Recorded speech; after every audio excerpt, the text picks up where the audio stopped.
he wasn't sick, if you are to ask. People prayed, I remember, because it was at a ministry event, actually, when my husband passed on.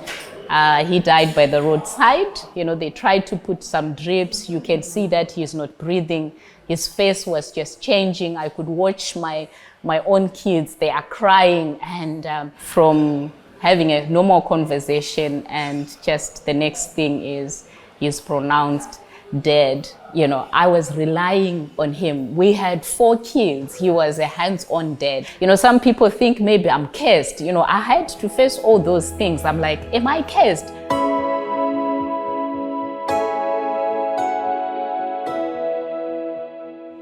Hi, my name is Gracious, and wow, where do I begin? Firstly, I just want to say thank God for this opportunity to share my journey, to share how I have seen God, you know, through the highs, through the flat seasons of life, and also the very, very, you know, lowest moments. And I always say, in my walk with God, it was when it did not make sense the most. That's when I saw God. That's when my faith in God actually, I can say, increased. And yeah, through His grace, I can safely say that I do not doubt that God exists, that God is there, even if we do not have, you know, unanswered prayers, or what we hoped for in life did not, you know, so much happen. So just a bit of where I come from. I'm originally from Zimbabwe, but currently staying and serving God in South Africa. I grew up in a small village in Zimbabwe, and as I was finishing my first degree, that was many years ago, at the University of Zimbabwe, I sensed a call to serve. And to be honest, I had no idea where, because I wasn't studying theology. I didn't know anything about Campus Crusade for Christ, because I serve with Campus Crusade for Christ. In other countries, it's known as Life Ministry. Yeah, it's known by different names. So God then led me to the ministry of Campus Crusade for Christ in a unique way, even as He was directing me to serve Him that way. So when I sensed a call to serve, I didn't receive it very well, because growing up, I wanted to hit the corporate world. I really wanted to make a name for myself. I grew up, yeah, I can't say we're very poor, but yeah, but you know that you wanted something better. And I didn't think that serving God would also provide me with an opportunity to just live a normal life. Just in case you are contemplating serving God, I just want you to know as well that the Lord is faithful, you know, to take care of your needs according to His riches in glory. So one thing that happened when the Lord led me to Campus Crusade for Christ, I remember when I was told that we were going to raise our own support. It was a new concept. And I'm like, no ways, I cannot do that. I saw myself, I thought I was going to beg, and I thought it's not possible. But here I am 20 years down the line. Yes, it's actually 20 years down the line. I've seen His faithfulness. I've seen His goodness. So yes, as I straight after finishing my first degree, I then transitioned to life ministry, that is in Zimbabwe. That's when I met my husband, my late husband. So the first time I met my husband was in the boardroom. He was the part of the people that was interviewing me. So we always used to joke between the two of us that I told him that he fell for me that very day, and he used to say, no, I messed up and he had no intentions. But anyway, it's a war that we never, you know, came to an agreement. So yeah, later I then said yes to him. We got married in 2006. Then, yeah, the Lord blessed us with 4 beautiful kids, 15, 13, 10, and 7. Then I did my new staff training in Uganda. So if you're in Uganda, yay! I love matoke. Yeah, so I enjoyed Uganda, the fruits. Then in 2010, we were challenged by the leadership of Life Ministry Zimbabwe to move to Botswana. So my late husband, and by then our 6-week-old baby and our 1 year, 9 months, we moved to a new zone, a new territory. That was the beginning of, us serving outside our country. So we stayed in Botswana for 5 years, and we went in as leaders of the student-led movement, and the Lord helped us to reestablish and the ministry in Botswana. Then later my husband was challenged to lead the ministry in Botswana. Then after 5 years, we thought we were going to just settle in Botswana. We loved Botswana, and we thought, we were going to, as I say, settle in Botswana. But the laws and, of Botswana did not allow us. Then we were challenged to move to South Africa. So in 2016, we then moved to South Africa. And in 2019, I think that's when, our lives changed. Because that's when I lost my husband, 17 November 2019. And he wasn't sick, if you are to ask. So this is how my husband was called home in the presence of some staff and, all of us with my children. He died by the roadside. And as I said from the beginning, it was my worst moments when I saw God. It was when it did not make sense, because watching your husband just die and seeing him literally dying from having a normal conversation, and just the next thing is he's pronounced dead. But it was at that moment where I do believe that God gives life and he can just take it. We can question, you can think God did not hear. People prayed, I remember, because it was at a ministry event actually when my husband passed on. We were on a ministry assignment, and he decided that way. But that's where, as I said, my faith was strengthened when it never made sense. And I don't think it will ever make sense. What I want to share is, how it happened. I will share how it happened, but I also believe that the Lord had prepared me for this. I had moments around 2018, 2019 where I felt that my husband was going to go. And I also had moments, especially in 2019, where I would panic. So each time my husband would go away, even in the night, I would call, "Where are you?" It's like a wife who is clinging. But because I had that thing, so I would think that the next thing that I would hear, someone will come and say, "Hey, your husband is dead." So that's why. So my 2019 as well, I battled a lot with him going. And I shared with some of my friends. I remember in 2018, we went to Zim. We had an all-night prayer with with a few of my friends. I didn't quite share exactly, but I just said, just pray because I'm afraid my husband might go. And it never made sense. Then in 2019, again, around June, I was preparing to go for support raising. And this one I remember where God said, "Gracious, I've called you and I will provide for you."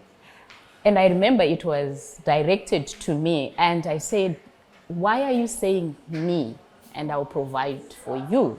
Why are you emphasizing me, not us, as a family?" It only made sense as well when he passed on. And a day before he passed on, the scripture that he gave me was 1 Corinthians 15, verse 58. That one is my anchor scripture. I posted it on Facebook. I thought I was encouraging somebody because it came so strong to me. Therefore, my dear brothers and sisters, stand firm. Let nothing move you. Commit yourself fully to the work of God. And of course, the part that says, your labor in the Lord is not in vain. So for me, when it happened, it became so strong, like, okay, God, you knew that this was coming. Stand firm.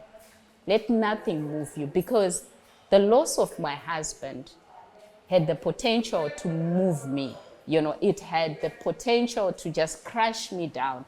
Those who knew my late husband and I, since I joined the ministry, he was always my boss. And yeah, we did life together. We were just, yes, we had our own challenges, but I'm always grateful that my marriage was, I was blessed with a marriage that was working, serving God together, doing life together. We were friends together. So I could not even imagine my life without him. I was relying on him. We had 4 kids. He was a hands-on dad. So I thought my life was just, the initial reaction, of course, it's I'm dead. But also now, because I went back to how God had, kind of prepared me, but not saying the pain, I still had the pain. I'm still having pain. Sometimes I ask God, but why? I still say, if he was here,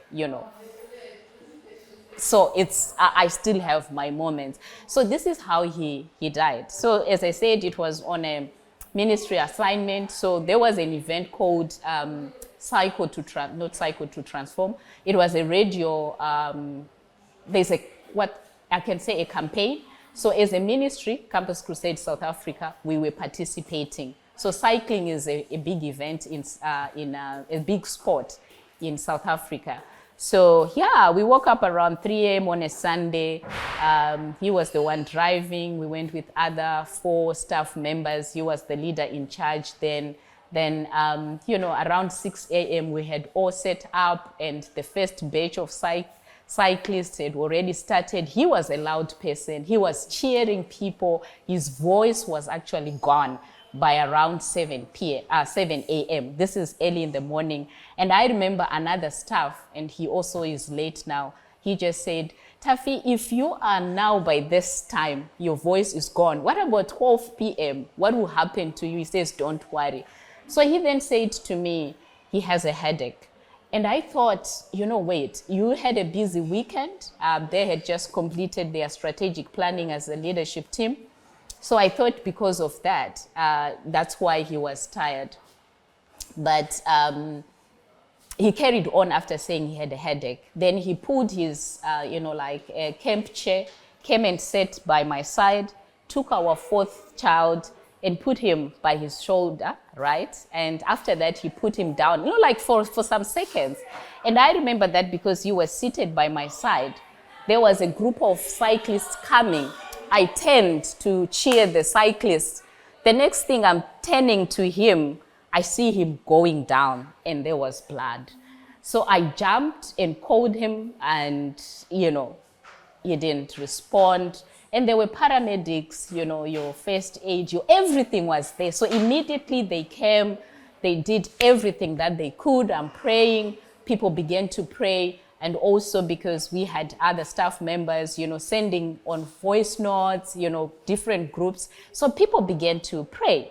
And I remember that on that day, I said, what, the only thing that I wanted was, God, please save. I just want a miracle. But the miracle did not happen the way I wanted. So I literally watched him. They tried to put some drips. You can see that he's not breathing. His face was just changing. I could watch my own kids. They are crying. And at one point, then they had to be taken away because they realized that, yeah, he was going. But I also still believed that he was going to make it until they had to call a doctor. Remember, so this event is huge. So many roads were blocked. And apparently in the medical field, there is a doctor that has to come and declare death. So now I could tell that, yeah, he was just lying there, but they were still trying to do all they could. But they were just waiting for, for the doctor to come and confirm the death. So she came and just told me that they can't find the heartbeat. So that's how he was called home. Yes, so, yeah, anyway, I have breathed. So, my initial response, yes, I was in shock. I didn't know how our life, because you are working with this person, You are doing everything together. So it was hard. It's different from maybe your husband goes to work and you meet. This is my boss, as I say. I've worked we were married for 13 years. To try and figure out my life with 4 young kids, I didn't know. Honestly, at first, I did not know.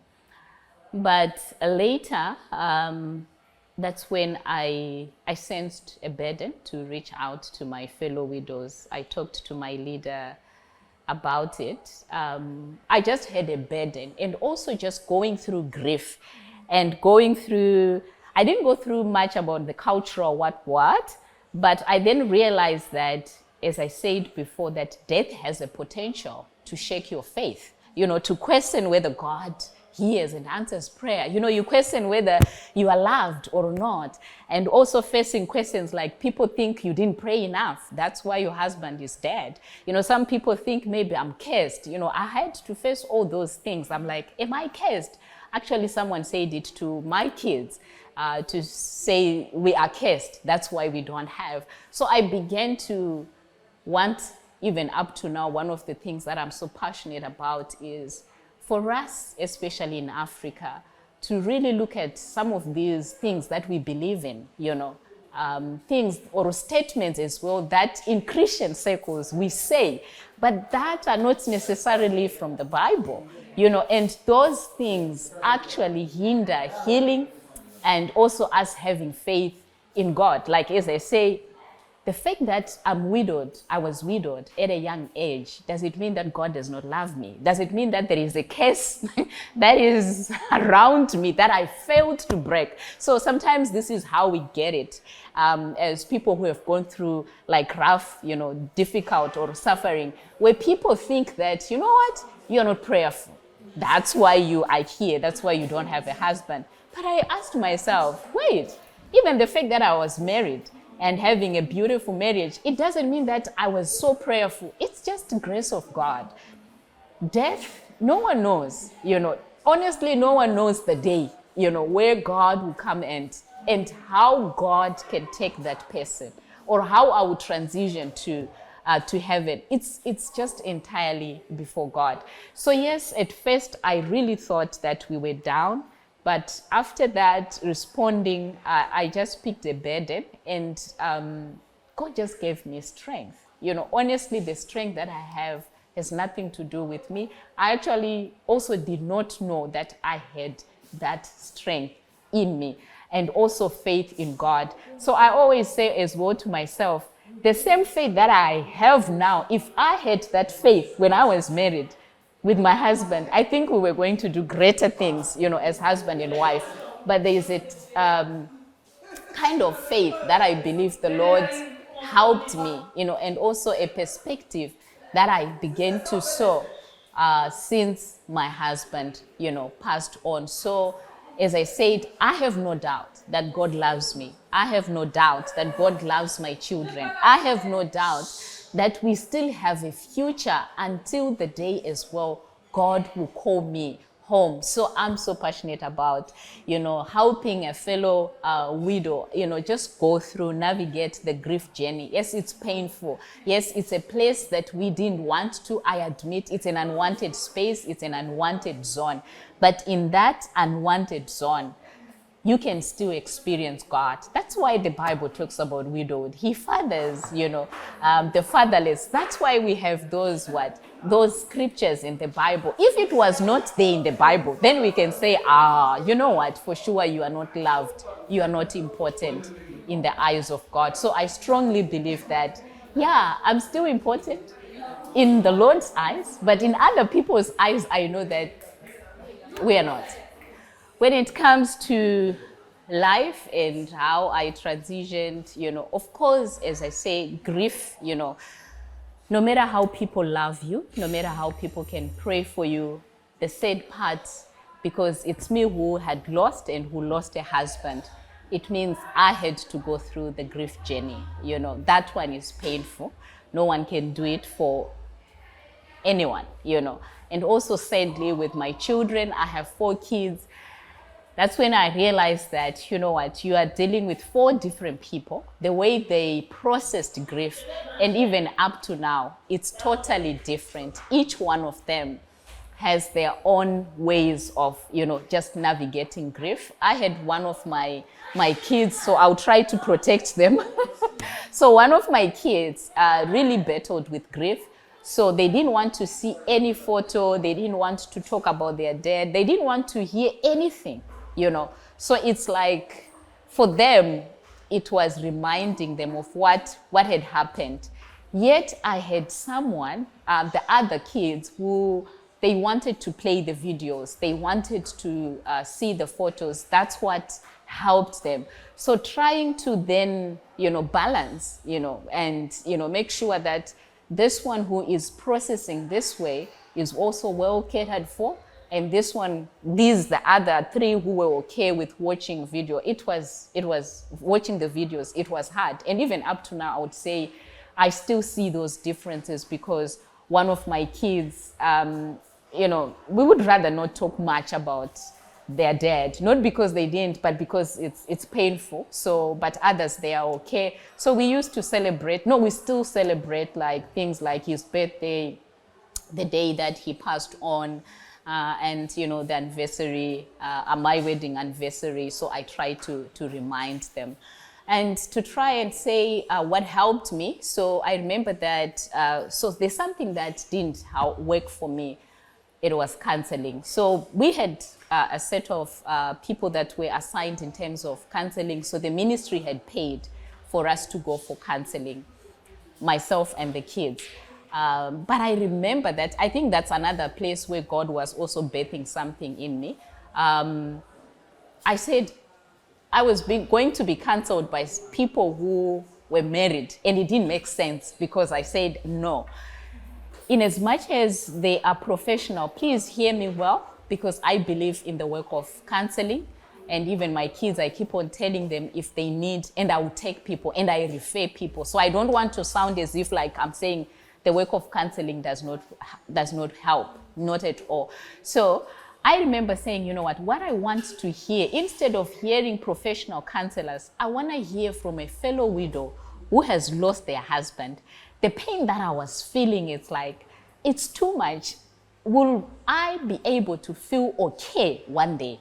You know, will I be able to be happy, you know, to laugh and to truly enjoy life? You know, so I wanted to hear from a fellow widow. And I think one of the things that I'm trusting God one day is to also have widows that are trained to counsel one another, you know, professionally, not just, you know, from our experience, but so that we have the knowledge, you know, the theory part of things. So I do believe in counseling, but for me, it didn't work. What really worked was hearing from fellow widows. So we then started a WhatsApp group, and yeah, so the ministry is now called Widows Forum, launched within Campus Crusade for Christ.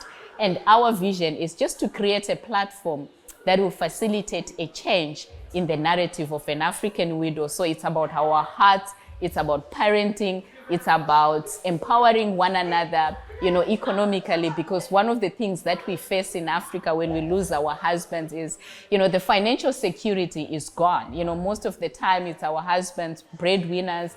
And sometimes, you know, even in nowadays, you still find in-laws who still come and grab the little that you were building with your what?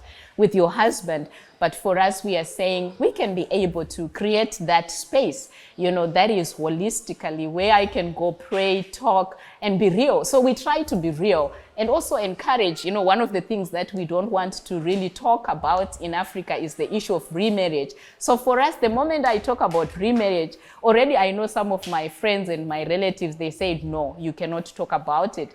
But the Bible is clear. And what then forces some people is to live double standards. Why? Because they don't feel free, you know, to do what God says. You know, their family already told them you cannot remarry. But as I said, the Bible is clear. So yeah, so those are some of the things that we are trying to do as a ministry. But as an individual as well, like after, you know, I saw God heal my heart. And I always say, when the Lord begins to heal your heart and you feel okay, don't hold back. I remember that someone actually commented on my nails that you are already doing your nails. I'm like, hey, so you are expecting me to keep on mourning until, I don't know. So sometimes those statements can actually cause me to go back, and just be, maintain that posture. But I then realized that it was for me, it was my healing. So I always also encourage my fellow widows, to say on and embrace the journey that God has set before you. When you feel okay, please go ahead. When you feel the peace of God and the strength, because there comes a time where you feel the strength of God. So at first I thought, I'm done. There's no reason to live. There's no reason to dream again. So I thought nothing. But here I am, I said the ministry. Not only that, one of my passions was always to go back to school. And I remember my husband used to push me to do my PhD.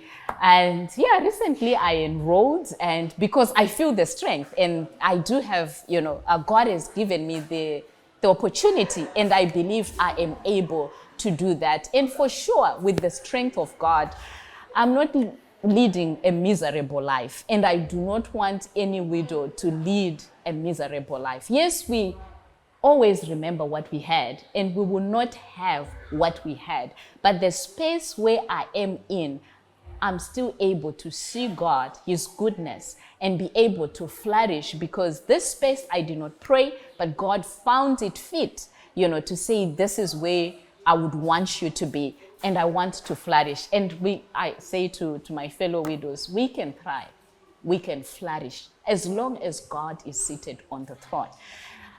You can do greater things even after the loss of your husband, and don't hold back. Sometimes there is that tendency, as I said, people have a way. I've realized that there are people who are watching from a distance. Because I lost my husband, people think there is no future for me and my kids. So that one is a constant battle. Why are you better? But guys, God is still on the throne. So I'm better because God is still on the throne. My husband ran his race. He was a believer, and I believe it was time for him to go what? To go home. And because I have a journey, and even my children as well, I challenge them, my children, to say, you know what, yes, this is where we are, this is our unique challenges, but God still has greater plans for us, and it's up to us to embrace and to believe. And how do I balance? Because my life as well, it requires a lot of balance. It requires a lot of calculating. So I try, because of ministry, I also try to, number one, sit down with my children and tell them that I need their support. I always remind them, you are my number one support system. We cheer each other up. We encourage each other. Number two, the beauty of serving in ministry is I can talk to my leaders as well about the things that I can, accommodate, and the things that I cannot accommodate. So I try to pace myself in a year. I try to sit down beginning of the year. There are things that I can control, but also there are things that I cannot control. I try not to take so many trips in a year, so that I'm fully present. I especially like when kids are writing exams, I struggle to travel when kids are writing exams, because I believe that I need to be there just to help them. But at the same time, I also don't want to raise kids that are not resilient, where it's like, I also tell them that, hey, even if I'm not there, guys, remember, we push. Remember, we are there for each other. And thank God for nowadays, like some practical tips if you are traveling. One thing that I try to do with my children, because we have 2 devotions in the morning and in the evening. So each time I travel, I try to connect them so that we pray together in the morning and also in the evening. But sometimes, of course, it's not It's not possible. And another practical tip is, develop a support system, So connecting with my kids, it's a practical way. We try to do video call and encourage them. We start the day together, then we also end the day together. But sometimes, as I said, it's not practical. Number two, it's also the support system, that you have to develop around you. So one of the huge challenges is I have 4 kids, and 2 are now in high school. The other 2 are in primary school. So when I travel, I have to have 2 different people help me with school run. So that one is hard, but I'm grateful to God for people that really support me in terms of, school run. So I have a couple, we are going to our 5th year. Each time I travel, they are always available. Then how God raises people as well. This was, to me, I see God. So one of my daughters, my first daughter's teacher, she fell in love with her. And whenever I travel, she's available. This is a teacher who is available to come and pick my kids, to take them to school and also bring them to school. And also in our complex, I stay in a complex, we do have someone who is also always available to learn. So you also develop, a support system and let your needs be known. I know it was a huge struggle. Guys, I'm an introvert by nature, but I know when some people meet me, they think it's a no-no. It's hard for me to ask for help.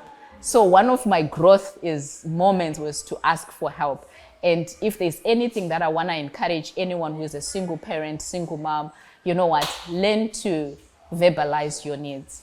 Ask for help. Acknowledge. Even in terms of parenting, I do have, a few people that I talk about. Whenever I face some challenges in my parenting journey, I have a few people that I confide in. I talk to them about it.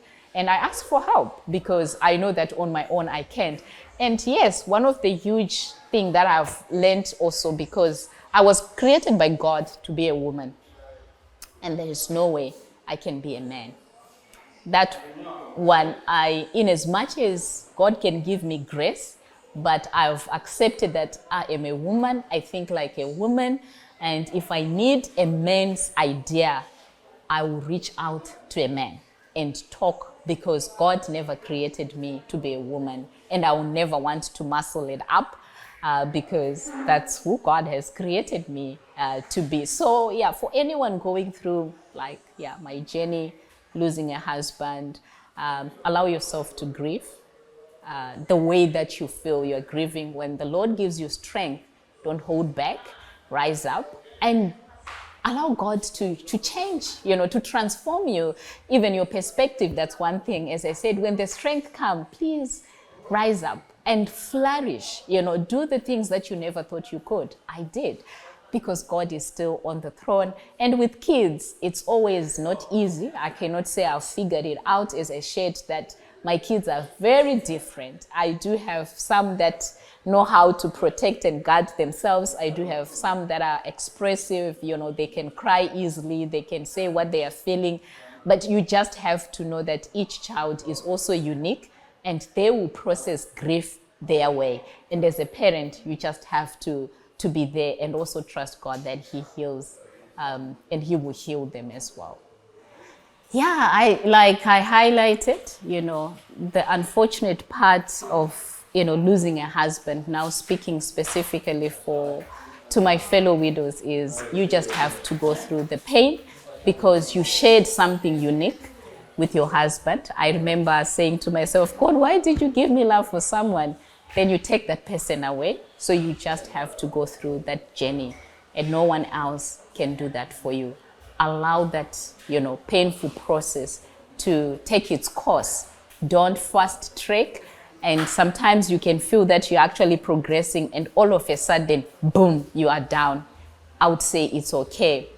And also just to encourage us that, the Lord will eventually heal. And especially if you allow the healing to take place. Just through, praying, be real, find a few people that you can talk to. You are able to verbalize. You are free to share with them that this journey is not easy. Don't hold back. If the tears are coming, let them come. And I forgot to mention that one of the things that really helped me was crying and praying. So sometimes I would just take long drives and I'm just crying. I don't care what people are saying. I'm crying and I'm praying, or I'll lock my door in the bedroom. I tell my kids I'm praying and yet I'm just crying. So allow those things to happen. And support groups, it's so powerful. Just connect with a few widows and be able to share and pray together. We just don't want these then to be victim, pick up the victim mentality where it's like, oh, we lost our husband. Yeah, you end up just crying. Yeah, but it's possible. As I said, I do believe that even after the loss, we can rise up and face our battles with the help of God. And there is hope even after the loss of a husband. Yes, because of what I went through, my experience, really desiring to see widows counsel, share their story, their journey. I believe the Lord gave me a burden, and we launched a Widows Forum. I think I highlighted that we launched it within Campus Crusade for Christ. And we do have our own vision to just create a platform that will facilitate a change in the narrative of an African widow. And currently we are now I'm based in South Africa. We are now have a ministry present in Zimbabwe, Malawi, Zambia. And in case you are watching this and you would want to start something in your country, you're most welcome to reach out to me, or you just want to talk to me and gather more information. Please do not hesitate to contact me. Other places where you can also find what we are trying to do and to build, because we are in the digital space. We are on Facebook, and we are known as Widow's Journey Africa. And as well, we are on TikTok. It's the same, Widow's Journey Africa. I'm sure you will see all the details, my WhatsApp number, and you can feel free to reach out to me. In case you are not a widow and you have a burden and you would want to help, and when I talk about helping, you would want to give financially, you can also reach out to us, because part of what we are doing, as I said already, poverty is a huge issue in Africa. Many times I receive, requests like, my child cannot go to school, please can you sponsor my child? Sometimes it's food. I do not have food, we literally do not have food. And I believe that indeed one of the things that widows keep on grieving is because they cannot afford to take care of their kids. They cannot take care of their bills. And any amount that the Lord leads on your heart would definitely help ease the burden on a widow in Africa. One of the things that we are really driving is to empower widows. We have done a bit of empowerment where we can give a widow a certain amount of money so that she can be able to start a small business. In case you want to sponsor a widow, start a small business, you can also reach out to us, and we will definitely be in touch with you.